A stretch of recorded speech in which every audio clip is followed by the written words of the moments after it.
Good evening, everyone. Thank you so much for joining us today. My name is April Wepler, and I am the Communications and Engagement Coordinator at the Canadian Environmental Law Association, or CELA.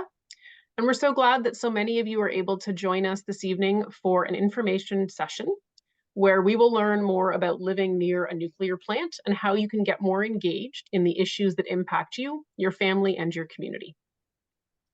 During the webinar, you are in viewing only mode, so your microphones and your cameras are off. Because of the number of people on the call, we've restricted the chat feature. So you can reach me through the chat if you have technical issues, but we would ask that you direct any questions for the panelists to the Q&A feature. And you should be able to access that from the footer bar of your Zoom window. So you can pose your questions in the Q&A at any time during the webinar, and we will address as many of them as we can towards the end of the session. We are recording today's webinar, and we will post the recording on our website after the session, as well as sharing it with everyone who registered. So you'll get that by email. Before we get started, I'd like to share a land acknowledgement. So CELA acknowledges that the lands and waters on which we live and work are the traditional territories of Indigenous peoples, including First Nations, Inuit, and Métis communities. We acknowledge that Indigenous communities across Canada have distinct cultures, traditions, and lifestyles. We're grateful to have the opportunity to live and work on these lands and waters. We recognize that we have a great deal to learn and a significant amount of work to do to address historical and ongoing environmental injustices imposed on Indigenous peoples, including the denial of access to justice.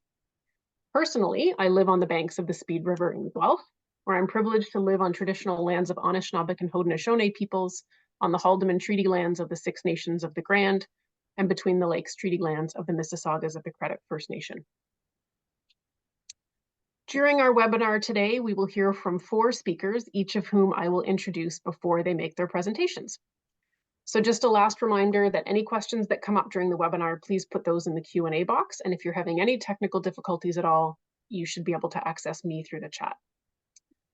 In a moment, I will turn the microphone over to Teresa McClenahan. Teresa is the Executive Director of the Canadian Environmental Law Association and has been since 2007. She holds an LLB and a BSc from Western University and an LLM in Constitutional Law from Osgoode Law School at York, with a major paper focused on Section 35 of the Charter and Indigenous Environmental Governance. Teresa also earned a diploma in Environmental Health Science from McMaster University.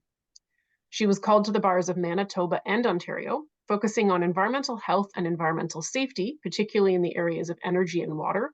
Teresa has practiced public interest environmental law for over 25 years, both in private practice and then at CELA.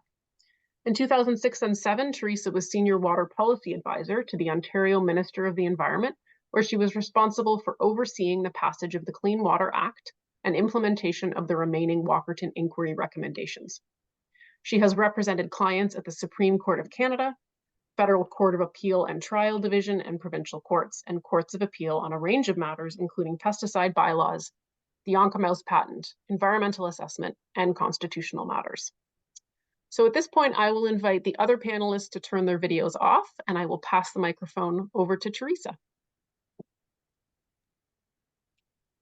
All right, April, thank you very much.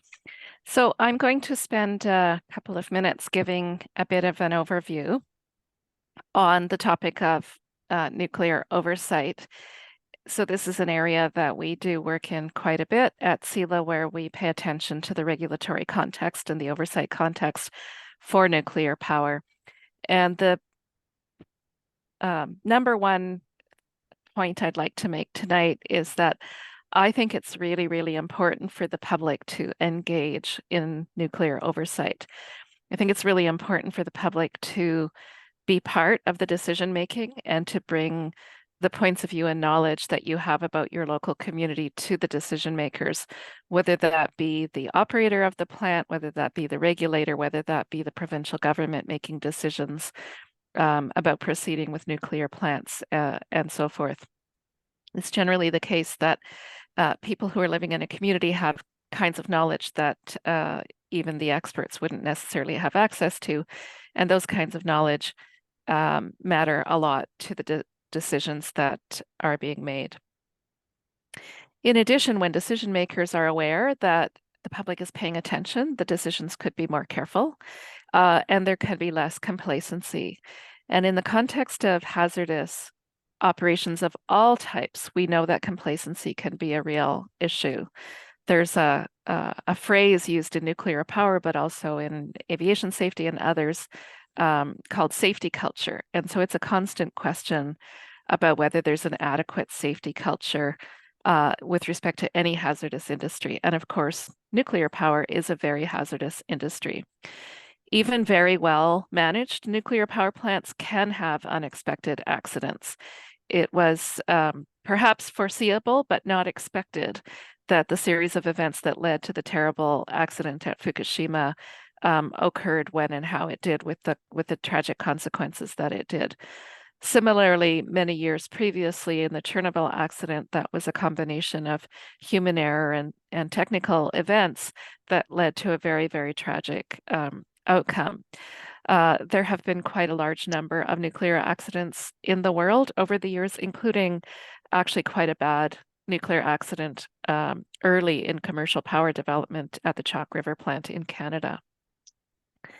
So the starting point is to understand that nuclear plants can have accidents. If the accident were to be very, very severe, with many things going wrong, but the point is many things can go wrong, then radioactive materials could be released. So if a number of safeguards don't work, or things happen all at once to get past them, and the mechanisms that are expected to keep radioactive materials from being released at all or quickly don't work or are harmed, it could be that those materials could be released to the environment. And if they are released to the environment, then they definitely pose a hazard to human health and the environment. And what that hazard is depends in part on the time frame in the sequence of the accident and the kind of technology that's being operated.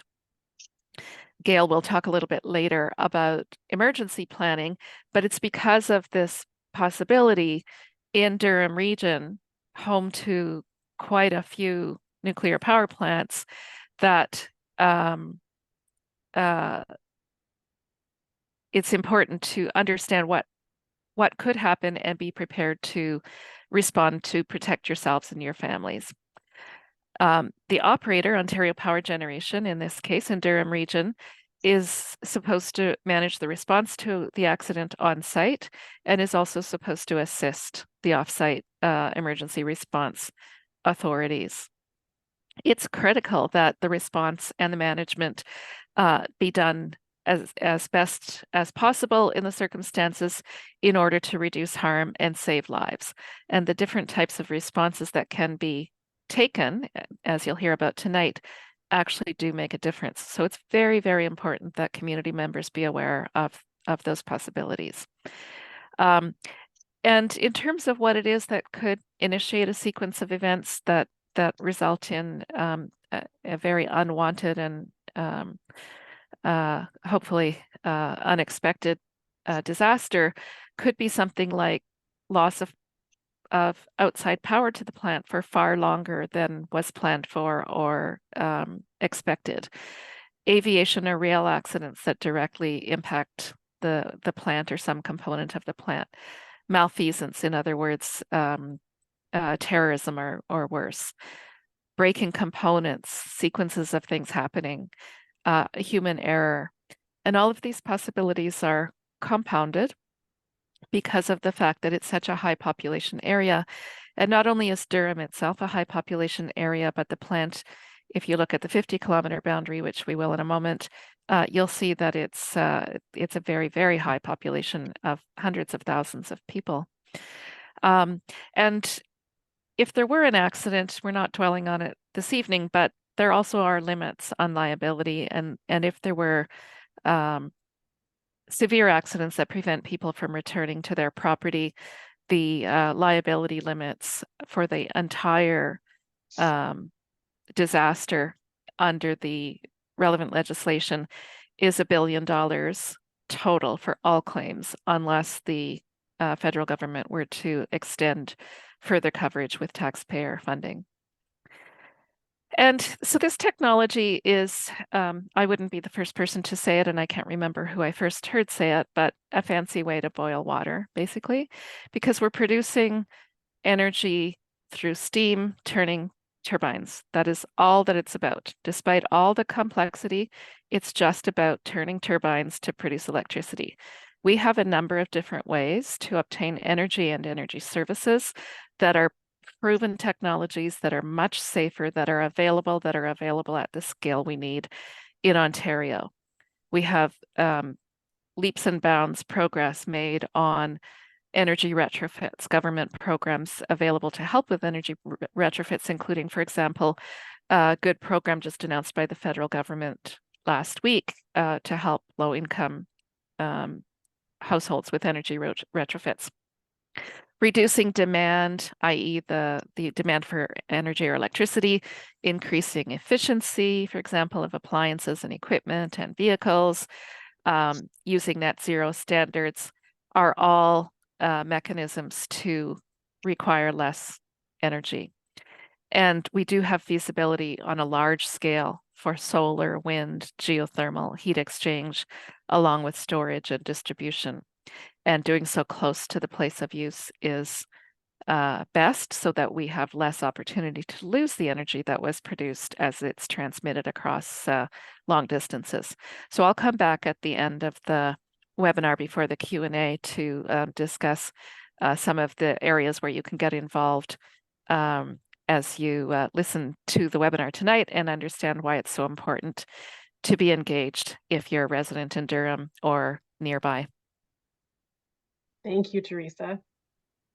Okay, at this point, I'm going to invite Gail to turn her video camera back on, and I will go ahead and introduce Gail so you all know who she is. Gail Coburn is one of the founders of Durham Nuclear Awareness. She has lived in Durham since 1961, and she and her husband raised their children here. Gail has been concerned about environmental issues since before the power plants came to Durham and has always felt it is important for people to be involved in their community. Together with other leaders, Gail formed Durham Nuclear Awareness to advocate for safe energy and protection for people living in Durham. DNA was born out of a need for people in Durham Region to come together, learn, and empower themselves after the Chernobyl nuclear accident in April of 1986. And with that, I will pass the microphone over to Gail whenever you're ready, Gail. Oh, thanks, April. Durham Nuclear Awareness is a local citizens group that formed following the Chernobyl nuclear disaster in 1986. As a volunteer group, DNA was interested in raising awareness about nuclear issues and the risks affecting the residents of Durham Region.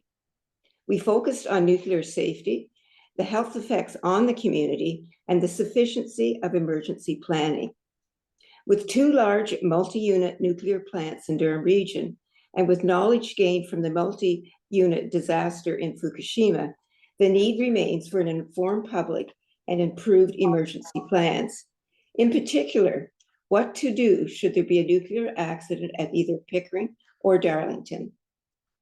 The instructions to residents are based on the provincial and the Durham nuclear emergency response plans. Alerting, potassium iodide, sheltering in place, evacuation, reuniting with family, decontamination centers, and community engagement. When a nuclear emergency is declared, the sirens will sound, letting everyone inside or outside within a 3-kilometer radius of Pickering and Darlington. Everyone living in the 10-kilometer radius will be notified automatically by phone. The outdoor and indoor alerting systems will be activated at the same time. The provincial alert ready system will also be used. Upon receiving an alert, residents are to remain inside for further instructions. There are 4 planning zones around the plants at 3, 10, 20, and 50 kilometers with specific response plans. Potassium iodide needs to be ingested to prevent the uptake of radioactive iodine following a severe off-site accident. The KI pills should be ingested 2 to 6 hours prior to or just after exposure to radioactive iodine to fill the thyroid, blocking the uptake of radioactive iodine. A single dose lasts 24 hours. The importance of KI pre-distribution is critical. Picking up KI during an accident is not protective and likely chaotic. KI is only pre-distributed to the 10-kilometer zone. CELA and DNA have long advocated for increased pre-distribution beyond the 10 kilometers. Anyone within 50 kilometers from the plant can order free of charge from pills free of charge from preparetobesafe.ca. Sometimes there is a misunderstanding about potassium iodide pills. These pills only provide protection against radioactive iodine.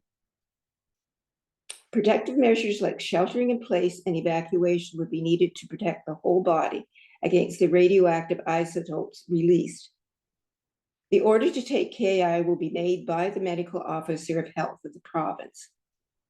Sheltering in place is a protective measure that uses the shielding properties of buildings to reduce radiation dose to those inside.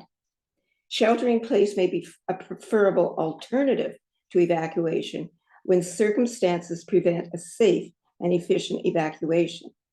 Sheltering is limited to a maximum of 2 days. All doors, windows, fireplace dampers are to be closed, and air conditioning and furnaces turned off. If possible, go to the basement or a ground floor room without windows. Typical European and North American homes and their basements may not provide adequate protection. That's according to the International Atomic Energy Association. Emergency bulletins to evacuate will be issued by the province and will displace people from their homes for about a week. Evacuation will take place during the immediate or early phase to reduce short-term exposure to the plume and deposited radiation. Evacuation is most effective at limiting exposures when completed prior to the radioactive release. Shadow evacuations of people outside the area at risk may occur spontaneously.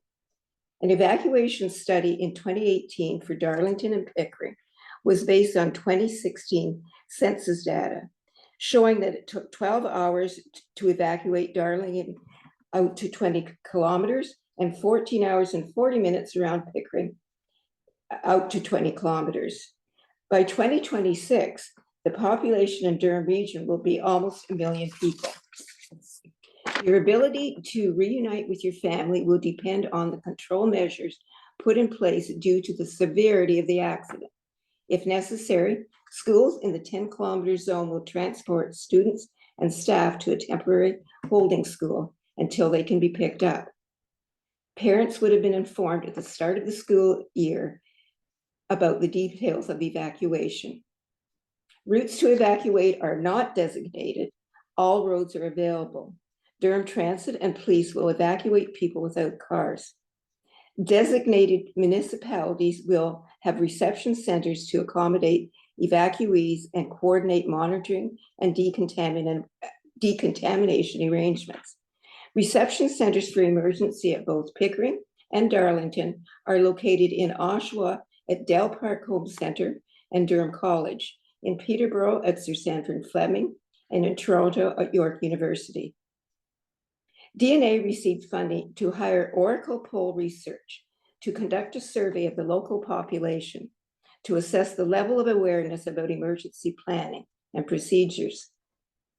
It was carried out around the 10-kilometer zone around Darlington. 89% of people stated it was important to have detailed emergency plans in place to protect residents from a Fukushima-scale accident. Overall findings of the poll suggest that the general population preparedness levels are low and that awareness of protective measures and emergency plans are low. 80% do not have an emergency plan in place for their family and is separated how to reunite. Are Durham residents better prepared now in 2024 than in 2015 when the poll was carried out? Durham residents can find practical, brief information about what to do during an emergency at durham.ca/demo. Thanks, April and Teresa. Thank you so much, Gail. That was great. And we will be sharing a number of those links that Gail provided on some slides towards the end of the webinar. All right, at this time, I am going to pass the microphone over to Brenaine Lloyd. Brenaine is a public interest researcher and writer in Northeastern Ontario. Her primary affiliation is with Northwatch, a regional coalition founded in 1988 to advocate for environmental protection and support public participation in environmental decision-making.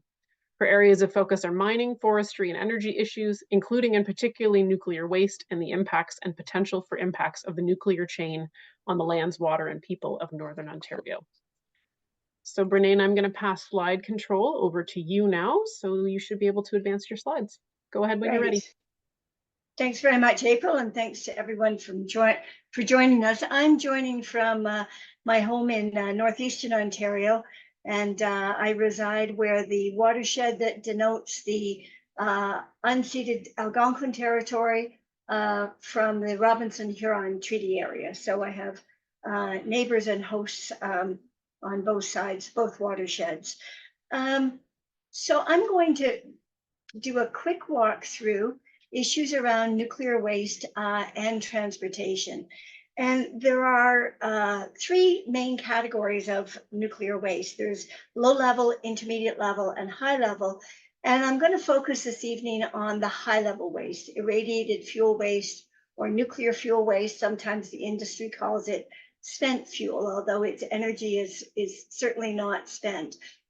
To date, there's been about 60,000 tons generated in Canada, and about 40% of that was generated in Durham Region at Pickering or at the Pickering and Darlington facilities. When uranium goes into the reactor, it's one single isotope.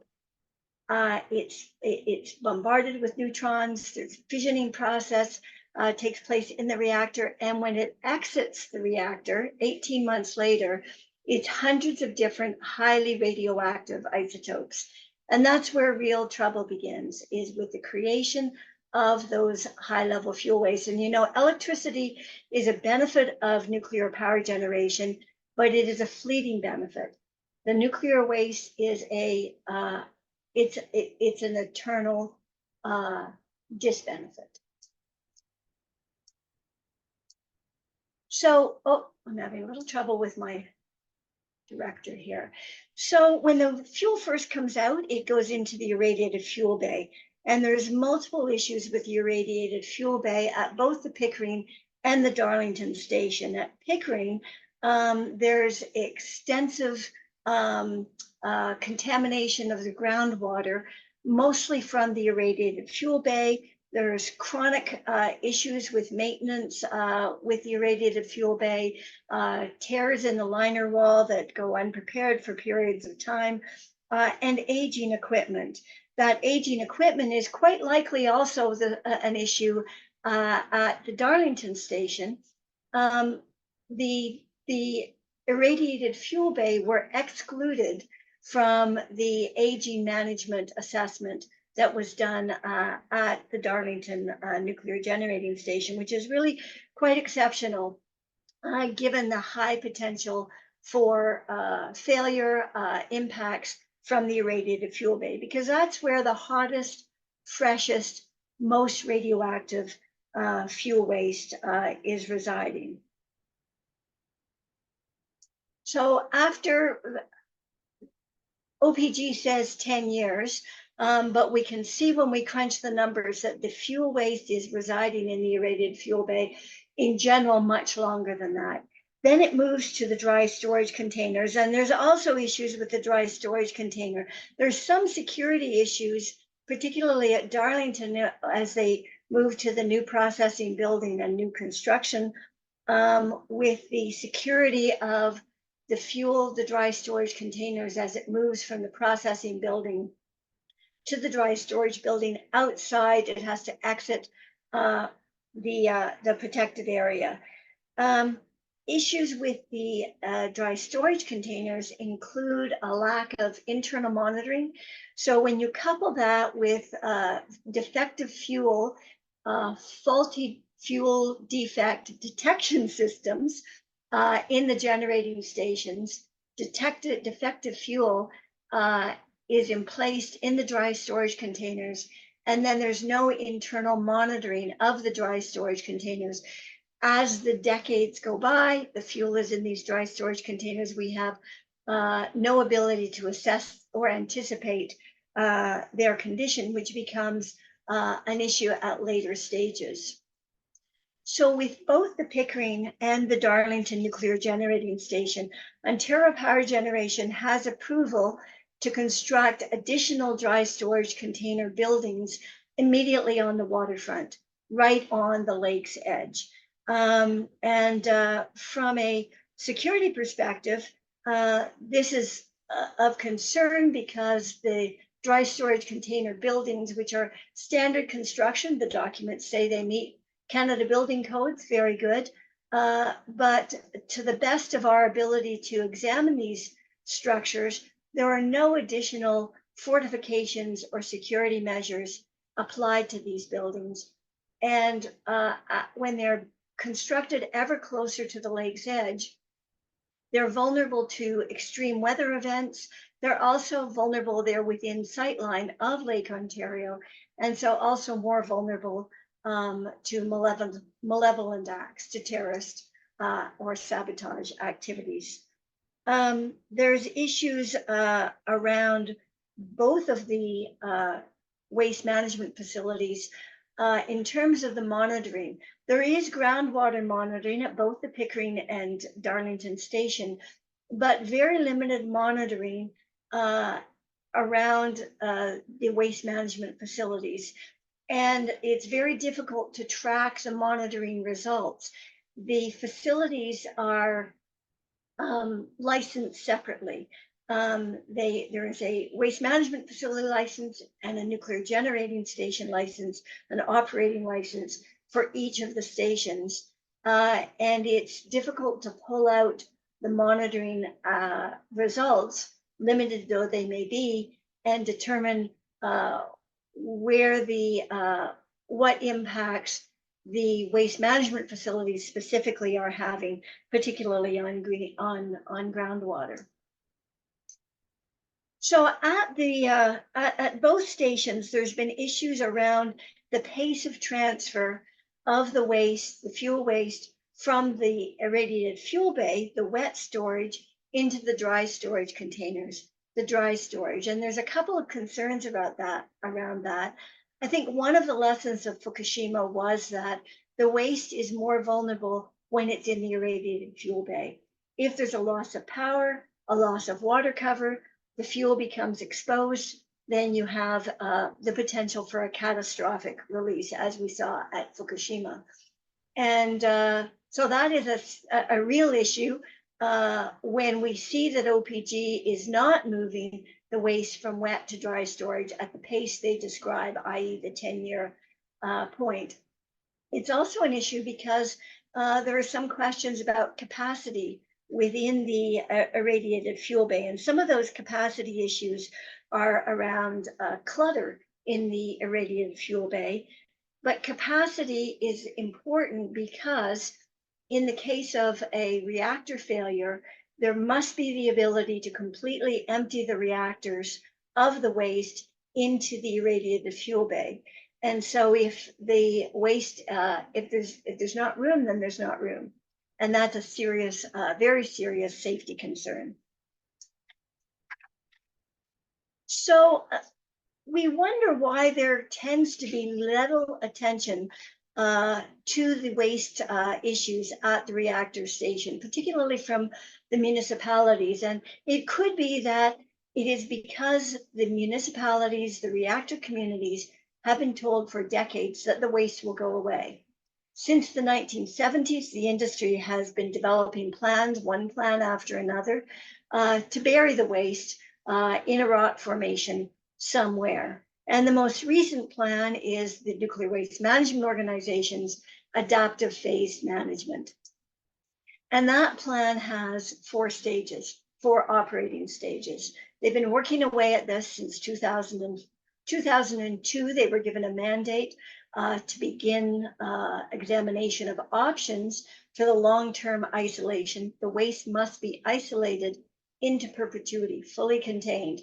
They were given a mandate to begin exploring options. They did that for 3 years and then came back and said, oh, look, we've got a plan, adaptive phase management. And they say adaptive phase management is both a technical method, i.e. burying and abandoning the waste as the endpoint, and also a management method, mainly meaning their method of identifying and selecting a site.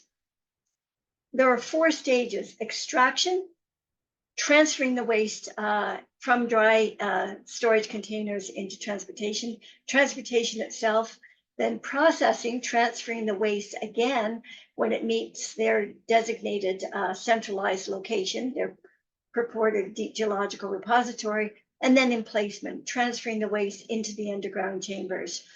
The 3rd and 4th stages are of great concern to northern communities who are being investigated, and a community in southwestern Ontario being investigated as potential sites for this deep geological repository. It's not just the potential for releases, there's a certainty of releases most immediately from the used fuel packaging plant. But the extraction, the risks around extraction are risks to be borne by the reactor communities. And the extraction process is completely undefined, undescribed, really not mentioned by the Nuclear Waste Management Organization when they're describing their plan. Their plan is a set of concepts stitched together to become what they call a plan, but it is absolutely silent on the question of how the waste will be, the fuel waste will be extracted from the dry storage containers, aged, of uncertain condition, uncertain hazards, and then moved to the into transportation. And I see April has turned her camera on, which means I'm out of time. So the other risk, if you can wrap up. Thanks, Brene. The other risk is transportation, and that is a risk that we share in the north and the south together. Transporting the waste to the supposed repository location. So transportation of nuclear waste in Durham Region, 15% of highway accidents between Brock Road and Highway 400 involve trucks. So there's a high risk of in the many years that the waste will be being transferred from Pickering and Darlington, that some of these trucks will be involved in accidents on the way. There's a narrative from the industry and from the regulator that the transportation packages have been tested, they're safe, and so on. It's actually not the case. The drop test and puncture test for the used fuel transportation package done in the 1980s, partially done, partially successful, only half-scale tests. The other tests are computer models, computer simulations. There will be radiation exposure during transportation. There are issues around first responder being put at risk and very poor instructions and support given by our assessment in a 2018 study of the support given to first responders in the case of a radioactive release or a severe accident. And the industry and regulator also tell us that it's safe, that there's safe, a record of no accidents, no releases, and that's simply not the case. There are accidents. We don't have a registry, publicly accessible database of radioactive shipments, but we do have limited ability to identify that there is a history of accidents involving class 7 materials, and there is a history of releases and breaches of containers, both domestically and internationally. And given the number of risks and uncertainties, really the best option is to make the waste more secure in its current location and to not wait the decades that the industry is suggesting reactor communities should wait for the waste to go away. Reactor communities shouldn't wait. There should be better safeguards, better risk management of the waste in its current location. Thank you so much. Thank you, Brene. Thank you for that. All right, so now I will be turning the microphone over to Louis Bertrand. If you want to turn your video camera on, Louis. First, I will introduce him. Louis Bertrand is a professional engineer with a 20-year career as a professor of engineering technology at Durham College in Oshawa, and before that, another 20 years in the electronics and IT industries.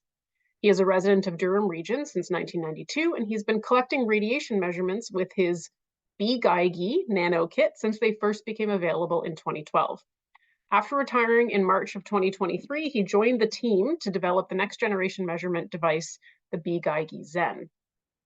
So Louis, do you want me to just go ahead and start your video? Yeah, that would be best. Okay. And yeah, you can do the introduction because that video does a way better introduction than I would. Okay, great. And I think we'll just let people know, right, Louis, that the sound at the beginning is going to make you think that there's something wrong with your audio, and it's just that kind of Geiger counter noise that's happening in the background, right? Yep. All right. So I'm going to go ahead and start this, and I'm just going to ask Louis, give me a thumbs up if you get sound on your end, okay?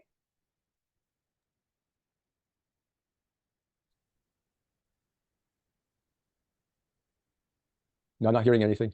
Not hearing any sound. Okay, let me just try that one more time. It didn't prompt Yeah. me for the video piece. So There should be a button saying yeah, include audio or something like that, or a little check mark. One moment.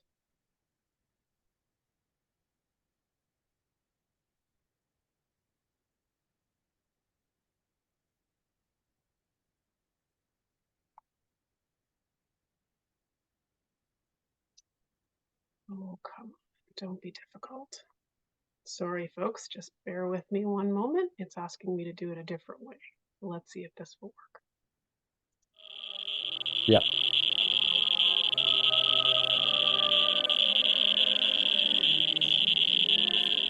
So the three of us are just talking, where can we find information? Oh, we can't find radiation data anywhere. And it's not because it's not being published, it's because it doesn't exist. Nobody was paying attention to this stuff. And so that's when we decided that we could start pooling our resources to get equipment in people's hands and go collect some of this data and publish it so that there would at least be something available. Within a week, we had 25 people all in this Skype chat room brainstorming and trying to figure out a solution to this problem. We're looking online and we couldn't get any Geiger counters. Literally within 24 hours, the whole world's supply was sold out. When we realized that we couldn't get the equipment, we decided that the only way to get this done is let's go and build it ourselves. So we came up with the idea that if we put a Geiger counter on a car and we drive around with it, we can collect radiation and put it on the map. Only problem was we didn't have the equipment, we didn't have the system. So solution was go to Tokyo Hackerspace, where there's lots of people that knew how to put things together. And on the 6th day after we had the idea, we had a working system. The next day we were off to Fukushima doing our first measurements. As we started taking measurements, we saw that a reading can change like 100% just by crossing a street. And that's when we realized that it was really important for us to take very granular street by street readings every 5 seconds and publish really granular data so that people can drill all the way down and see exactly what the reading is right in front of their house, not an average of the entire city.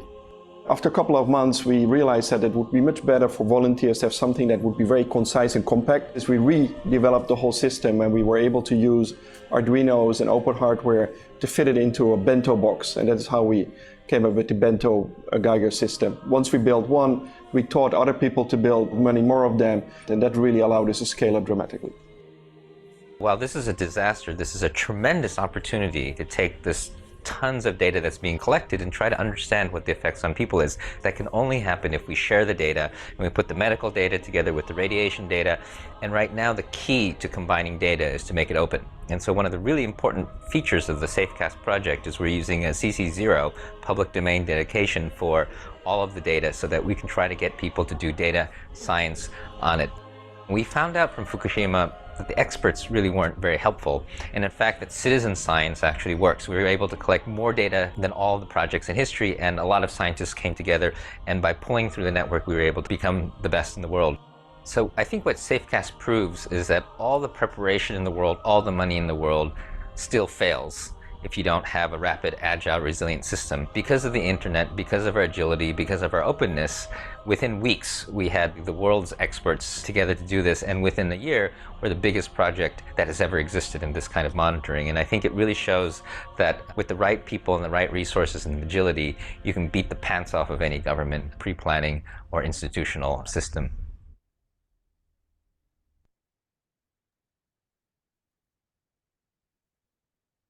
All right. Okay, thank you. Share your slides now, Louis. Let's get back there. Great, thank you, April.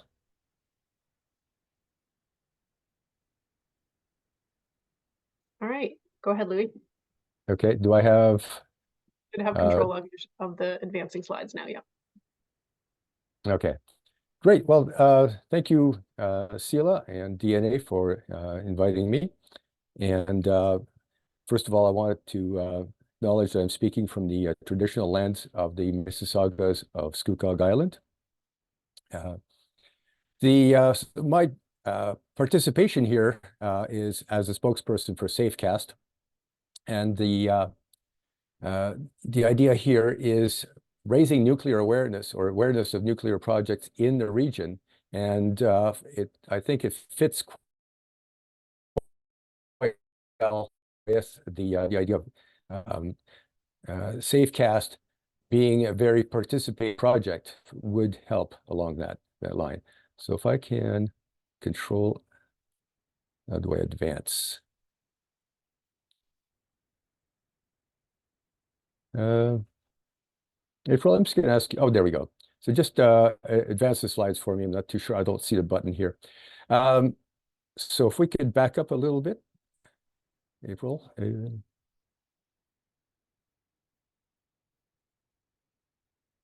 Yeah, there's quite a lot. There's quite a lag here. There we go. So what you're looking at here is a fragment of the SafeCast map. So as you heard in the movie, the data is CC0 is public domain. Nobody owns it. Once the measurement is made, it belongs to everybody. And what you're seeing with these little worm tracks here, the blue, are individual measurements that were made. So I'll come back to the map, but the idea here is it's completely open, and that map is basically, it's an overlay over Google Maps, and it covers worldwide. There are SafeCasters worldwide collecting data. Next slide, please. Or do I have control? There we go. So first of all, I want to acknowledge that nuclear power is a polarizing issue. There are very strong positions for and against.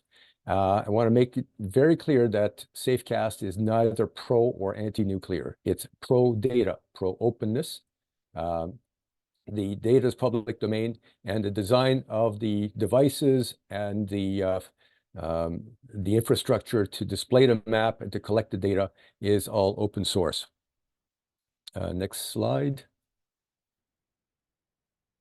And as part of that commitment to openness, this is basically the SafeCast code. It's to be open, always improving, so we can always do better. Encourage innovation and new ideas. Publish the data. Data is no good if it's held in a database somewhere. Questioning, are we doing the right thing? Questioning, is there anything better to be done? Uncompromising, well, try not to cut corners, and always on. SafeCast is a global community. There's always somebody working on the project somewhere around the world. We're creating new ideas. There's a air quality measurement initiative on go as well. Objective, we're just looking at the data, making that data available to researchers, government agencies, independent researchers, and independent. There's no funding from governments or industry. Next slide, please. The SafeCast map is a fine-grained map. The measurements are made it's an average over 5 seconds, and it gets transmitted with precise geolocation. We're using a GPS system. The problem with previous surveys is that they're either an average over a large area or an aggregate of multiple measurements over a large area, or even an aerial survey from an aircraft. As the movie mentioned, the readings vary widely over even short distances. So having that granularity of data is very important, especially if there's an emergency as there was in Fukushima. So the base unit is microsieverts, which is a unit of radiation exposure. And the weighting factor is based on cesium-137, which is expected to be, that would be the most harmful component that would be released in the case of an accident. Next slide, please.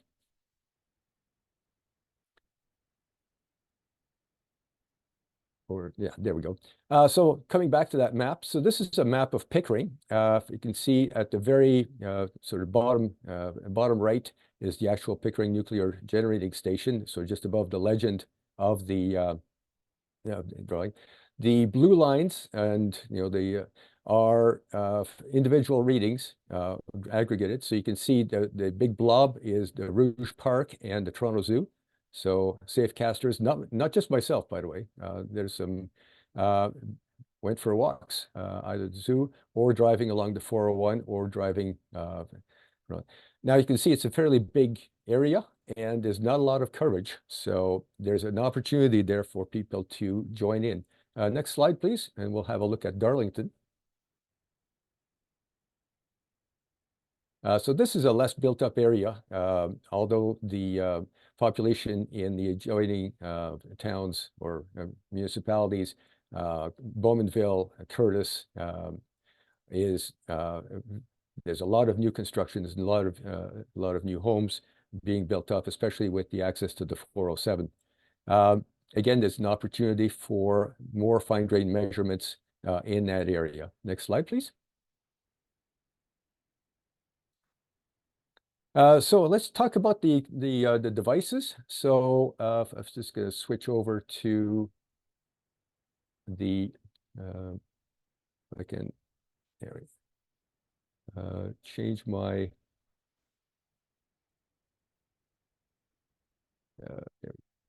sorry, I'm just going to switch on the other camera if I can.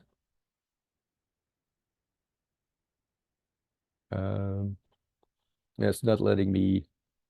Anyway, so I'll just if you can come back. So April, can I get you to take control back? Because it hides my yeah, no problem. Video controls. I'm advancing your slides, Louis, no problem. Do you want the nano up? I'm going to relinquish the stop remote control there. Now I should have, now I can show my, there we go. And can you see the devices? I can't. No, we can't, Louis. It's not showing the devices. Do you want to just work off what's on the slides? Yeah, let's do that. So anyway, this is the BGeigy Nano. That's the workhorse that's been working since since 2012. There are many other devices, but the idea is it's a waterproof case, the bento box as it's called. It's a BGeigy, that explains the B's for bento, and it's an Arduino, so open source hardware, and the tube and high voltage power supply, and it's a real Geiger counter that's been calibrated. The only problem with it is that the parts are obsolete. They're really hard to get, and for all its ingenious, it is actually really hard to build, especially for hobbyists who doesn't have a lot of experience. I've built 3 of them, and each one is a little bit of a challenge. So if we go on to the next slide, please, and that's the BGeigy Zen, and the reason it's called this. Louis, just remind me, is this your last slide? I'm just conscious of time. It's the second last slide. So basically, the BGeigy Zen is hang on, no. Much simpler device. The little square box at the top is the entire microcontroller and display. The little square just below that is the GPS antenna, and then we have a charger. And it's basically much reduced component count and a lot easier for somebody to build. One more slide, please.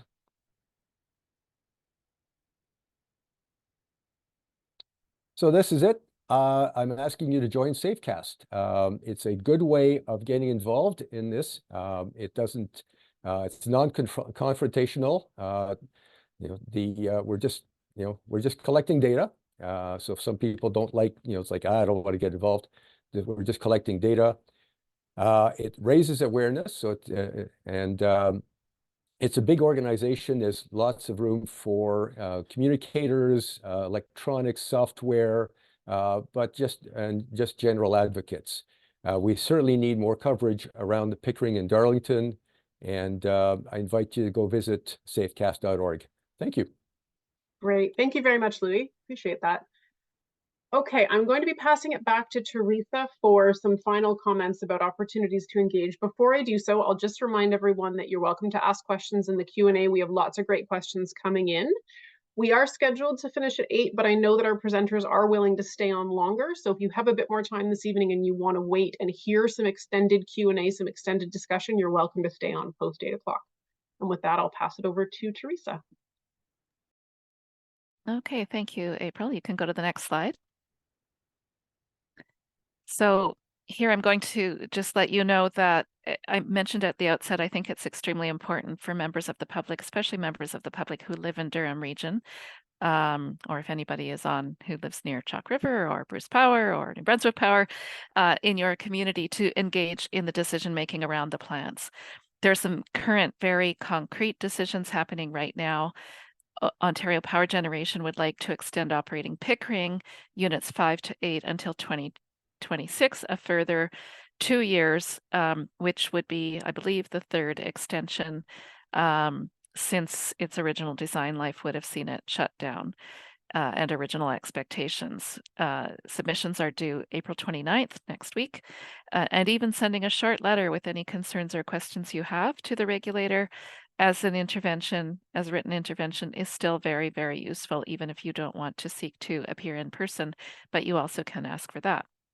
As well, recently the government has, provincial government has asked OPG to seek a license to refurbish the Pickering nuclear power plant.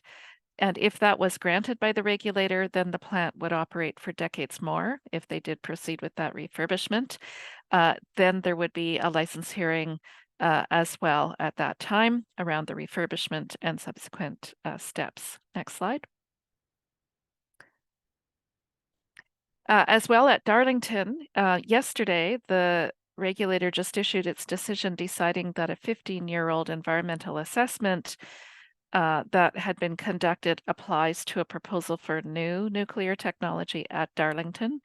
As a result, there will be another hearing for a license to construct, and that could happen as early as the fall. Specific dates are to be set, but you could choose to intervene in that licensing decision as well. And I know in the Q&A we have some questions that are relevant around these matters like emergency planning, etc. And then Ontario Power Generation has also just applied for a new 10-year license for its existing units at Darlington. And funding applications are due in May, and a hearing would occur in 2025, with those dates yet to be set. So it's an extremely important time in Durham Region for people to be engaged. It's extremely important. There are big decisions being made, both by the province of Ontario as well as by the nuclear regulator in terms of all of these plants and proposals, and they'll make a difference in terms of potentially decades and decades more operation in the region. Next slide. So why do you intervene? I've already mentioned accountability for safety and transparency are very, very, very important. Your community is safer if people are paying attention. And it has nothing to do with whether you support nuclear power or not. It's about improved decision-making that results from public engagement. And I think that might be it for me. April, do I have another slide? And just a repeat about these hearings that we mentioned, and you can go to the Nuclear Safety Commission's website to see the specific links to intervene. And then the last two slides we had, Teresa, are just sort of a summary of what people can do. So yeah, clearly don't have the slides printed out in front of me.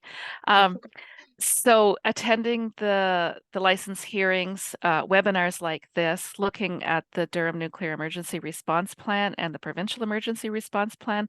So I'll actually deal a little bit with this question right now. The province is about to consult on an updated nuclear emergency response plan, and I believe it may be consulting on a change to the technical planning basis. Way too detailed to get into tonight, but extremely important because it's about the size of an accident that is being anticipated, and therefore the size of the emergency response plans, the amount of preparedness, the money and resources put into preparedness. Durham as well has a nuclear emergency response plan and is preparing to update it. They all have to be updated periodically. And in a minute, in the Q&A, I'll talk a little bit more about some things you should look at in those plans, but you should become familiar with them. Prepare to be safe is where you can order potassium iodide pills. I saw a question in the chat about a lifespan. You can go there to reorder. As well, if you don't have any at all, you can order. If you're within 50 kilometers of either plant, you are entitled to have them sent to you for free, businesses as well as residents. They should already be at schools. And within 10K, we're trying to get them to be at schools within 50K, but that is not yet the case. And then send letters, whether there's a hearing going on or not, or an actual official consultation or not, send letters with any questions and comments you have to the various bodies listed here who are making decisions, and look at the CNSC calendar periodically for upcoming hearings. And you can see newsletters and emails from us. Our newsletters are not only about nuclear power, but we do mention things that are going on that we're aware of or involved in. Durham Nuclear Awareness, Northwatch, Safecast as well.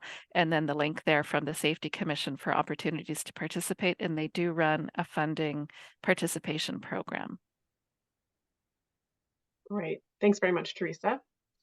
All right, so at this point, I'm going to leave this slide up for a few minutes in case people are writing down websites. Although, as you saw in the chat, we are recording and we'll share both the recording and the slide deck with everyone who registered, as well as posting them on our website.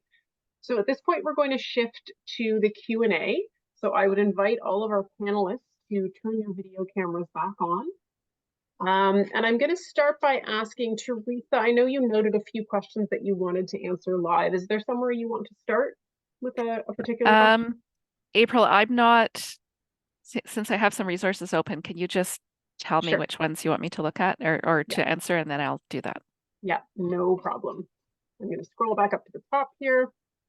So I think a good general question maybe to start with is a question that asks about the review of the Durham Nuclear Response Plan, as you were just mentioning. What are the major points that people could be addressing if they're commenting on that?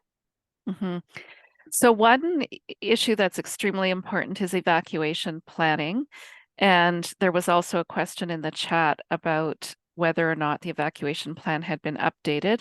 So I put the link to the most recent Darlington evacuation estimates in the answer to that question, so you can find it. It's on the Ontario Power Generation website. There's a 2023 plan or evacuation time analysis. It's 500 pages long. However, I think the person who asked the question is up to taking a look, as are many others in the community. And I would really like people to take a look. And if you live in the community, I would really love it if you send me any concerns or thoughts or questions you have about it within the next few days. Because right now we are putting submissions in on the Pickering extension. And if people are aware that some of the assumptions in that plan around traffic, around roads, and so forth need to be updated, I'd like to be aware of that. But the point is that you can also submit your own questions and concerns to the Pickering extension I mentioned, or to the Darlington ones coming up. And again, even though that evacuation piece is so lengthy, it's extremely informative. Alerting is another one. Many of you experienced that a few years ago. It didn't go well. So make sure you're aware of how you would find out about an accident and what to do. And then the link I put to our 2013 submission has a number of issues that are still relevant and are quite worth making sure you dig into and ask questions about as you look at a new proposed plan. Thank you, Teresa. Before I pass it forward, I'm just going to acknowledge it is 8 o'clock, and I know that many of you may have children waiting to go to bed or other commitments you need to get to, so people need to step off. I completely understand. But for anyone who would like to stay on and hear more discussion, we're going to answer a few more questions. So I think at this point, Renee, I know there were a couple that you were looking at in terms of the nuclear waste question. Did you want to answer a couple now? Sure, that's fine. April, would you like to read them to me? Because sure. That way I don't have to lean forward and squint. No problem. And that's a good point. I should be reading them for the sake of people who might not be staring at the Q&A box at the same time. So let me find the ones you were interested in today.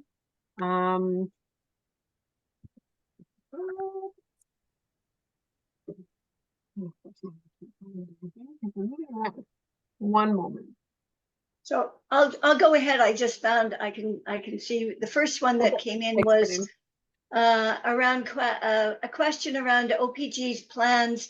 The questioner says, I've heard that OPG has no plans to move the waste stored at Pickering in the near future. I understand it will remain at the Pickering site at least the rest of his life, and he's 69 years old.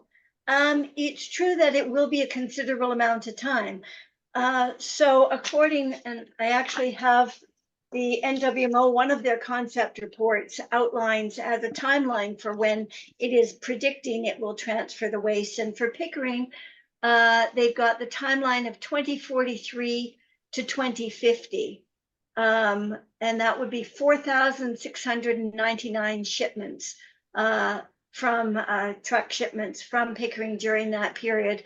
That, though, assumes a Pickering shutdown, not a Pickering refurbishment. So the numbers all change if Pickering is in fact refurbished. For Darlington, the numbers are 2050 to 2088. And that's 6,610 shipments over that period. So a slightly slower pace, 587 a year from Pickering, 169 a year from Darlington. And that factors in the Darlington refurbishment, but not the small modular reactors that OPG is now saying they intend to construct.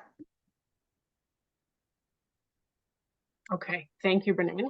And let's switch gears back to one of the first questions that was asked. And Teresa, I know you had marked an interest in answering this one. So the question was, I've been told the Ford government bill 185 will seek to shorten the approval process to conduct any changes that go before the CNSC. Is this true? The answer is no. The provincial government doesn't control regulation of nuclear power. Bill 185 deals with a number of things, including planning rules. However, the federal budget did talk about trying to consolidate, work with provinces and consolidate environmental assessments in general. And nuclear was singled out as one of the areas that they want to try to do that. So that's a very brief question, and you can always follow up with me for more detail, Mike. Okay, thanks, Teresa. That's great. Okay, I'm going to read a comment and then another waste question for you, Renee. So with respect to municipalities commenting on waste, the commenter suggests that you see the many Durham Region reports related to the CNSC and NWMO submissions, also submissions to the federal nuclear waste policy review. Comments have been made, but the federal government barely recognizes municipalities as a level of government. April, something's happening to your audio. Oh, you're getting very muffled when you turn a little bit, I think. Okay, I will lean forward towards my mic. Thanks, Teresa. Okay, so that was just a comment from the Q&A that I read out. Should I repeat that? It was hard to hear, so perhaps. Okay.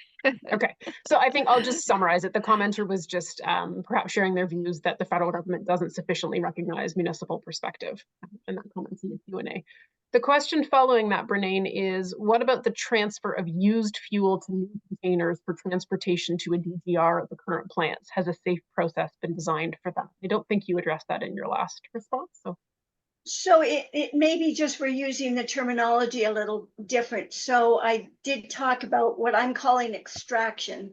The NWMO doesn't use that term. So the first stage for a transfer of the waste to a centralized facility, a deep geological repository or whatever, would be extracting the waste from the dry storage containers and moving it into a used fuel transportation package. So maybe that's the new container that the questioner is referring to. So that is a topic that the NWMO has been fully silent on. They haven't described that process, and they have said that that is the responsibility of the waste owner. So that is Ontario Power Generation. I had an interesting conversation with Ontario Power Generation a week and a half ago, and Ontario Power Generation, their response was that that's still a matter under consideration, which was quite different from what NWMO has been saying. So all the issues are around the condition of the fuel and what will be the method of transfer. Will it be an in-air transfer, return to the irradiated fuel bay for transfer? Will there be capacity in the irradiated fuel bay? Important questions, and NWMO and OPG are silent on those questions. Okay. Thank you, Bernane. All right, I'm seeing two more questions, I think, that are pegged here. So the first one has to do with drinking water. And yeah, Bernane, I'll explain both of them and answer them together because they both have to do with the level of tritium in drinking water. Okay, go for it. So I can't opine about the political aspect of the second question, but it mentions the hearing that levels of tritium in Lake Ontario are double those in Lake Superior. I would hazard a guess that that would be definitely true, because CANDU nuclear plants do emit tritium to air, and once in a while there are spills as well. And if they don't do tritium recovery, then there are other sources of tritium. And I think Bernane may have mentioned that there's groundwater contamination around the plants that have been operating for a long time. And the issue that we've been working on for a long time with many people is that the drinking water levels for tritium are inadequate. So the standard in the drinking water regulation is inadequate. 2 Ontario advisory committees set up by the province, their own expert bodies, have advised over different decades that the standard should be reduced to about 20 becquerels per liter. There was a slight difference. The second one said annualized, but otherwise, they were essentially the same. And as noted, right now it's 7,000 becquerels per liter recommendation, orders of magnitude greater. Industry has said at hearings that they could meet the drinking water standard if it was 20 becquerels per liter annualized. But the province of Ontario still hasn't moved on tightening it up. So I think the public should speak out about this, because then what happens is that when there are emissions, the public statements that are made by either the regulator or the operator is that the spill or the emission or whatever it is below the drinking water standard, but it's below the drinking water standard at orders of magnitude higher than what the expert panels have recommended it be. So this is actually quite an important issue, and something that could very easily change. The science is very clear. Thank you, Teresa. That's great. Okay, 2 more questions have come in. I'm also conscious of time though, because we're at 10 after 8. Bernane, I'm wondering if you might want to even answer the one question in the chat, like right in the in the Q&A box. I think it's a specific question about waste management licenses. But I'm wondering if anybody wants to take a quick shot. It's a big question at answering the impacts of the climate crisis on the nuclear reactors. Yes, so there have been different interveners putting submissions into the nuclear regulator, the CNSC, on the issue of climate vis-a-vis nuclear reactors, but CELA has had expert advice assisting us on behalf of ourselves, Durham Nuclear Awareness and Slovenian Home Association, in a number of recent hearings, and in the one that we're submitting in a few days for the Pickering extension, we will be repeating these concerns. There are several concrete issues that are worrisome. One is warming water temperatures when the water is needed for cooling. The second is supply. The third is much more frequent catastrophic weather events and what that can do either to power supply to the plant for cooling and emergency response, or in fact, being part of a sequence of events causing an accident, like very, very high winds or even tornadoes near the Bruce plant, for example. So there are quite a few issues that arise in terms of climate. And in the CELA submission, because I don't have it right at my fingertips, but there's a very, very good report on climate risks to nuclear plants just issued by the US Office of Audit Accountability or something like that, and we'll be citing that in our submission. So if you'd like to find the detailed report, you can take a look in a few days at our submission, which is always posted on our website, cela.ca, is where we put everything after we submit them. Okay, perfect. Thank you, Teresa. Okay, Brinian, I see you want to answer that question about licenses. If you can do that briefly, and then we're going to wrap up. Sure. So the question is there any chance that the separate licenses for the waste management facilities at each plant would be incorporated into the operating license for the relevant plant? The reason they're different is they're different classes of licenses. So it's a class 1A and a class 1B. Reactors are licensed differently, but some of the issues or problems could be addressed by having programs which went across license. So for example, the aging management or aging assessment program should go equally across the board for both. There could also be a better integration of the monitoring and easier identification of monitoring results and relative to each facility. Also, the regulatory oversight reports with these very, very long 10-year license periods, we're told to rely on the regulatory oversight reports, annual reports issued by the Canadian Nuclear Safety Commission. But the waste management facilities are not reported on regularly. They're not reported on an annual basis. So to actually either integrate the waste management into the nuclear generating station oversight reports, or ensure that there is a regular reporting cycle. I think also having the licenses run at the same time frame. So we're not doing a license review in 2017 for one and in 2020 for the other. I think that would be, that would assist. I don't know the legal reasons why they're classified separately, but I think that that is an impediment to them becoming one license. Teresa might be able to speak to any of the legalities of the different class of facilities. I suspect that might be more detail than we need right now. Teresa, Yeah, not going to try tonight. Okay. That's a lot for 8:15 on a Tuesday. Okay. Okay, thank you so much. So I think we can wrap up there. We've answered all the open questions in the Q&A. I just put my email address in the chat. It's just april@cela.ca. So if anyone has questions that they didn't get to put in the Q&A or that you think of afterwards, please feel free to reach out to me. Are there any last closing words, Teresa, as we wrap up the webinar, or do you feel like we've shared everything? Just to thank everyone for participating, hanging in there. I think most people have actually hung in there right to the end, even 15 minutes past the hour. And just to reiterate that your participation tonight is great, and taking advantage of the opportunity to express your views, learn information, be prepared, or provide input is really, really, really useful for your own family's safety and that of your community at large. And I'll just add thanks to you, Teresa, to Brennan, to Gail, to Louis for your presentations this evening, for your time and answering all of these questions. And everyone, watch your email inboxes for the recording, for the slide deck, and probably for some of the resources that were shared this evening. And with that, I'll wrap up and say thank you so much. Have a good evening and take care.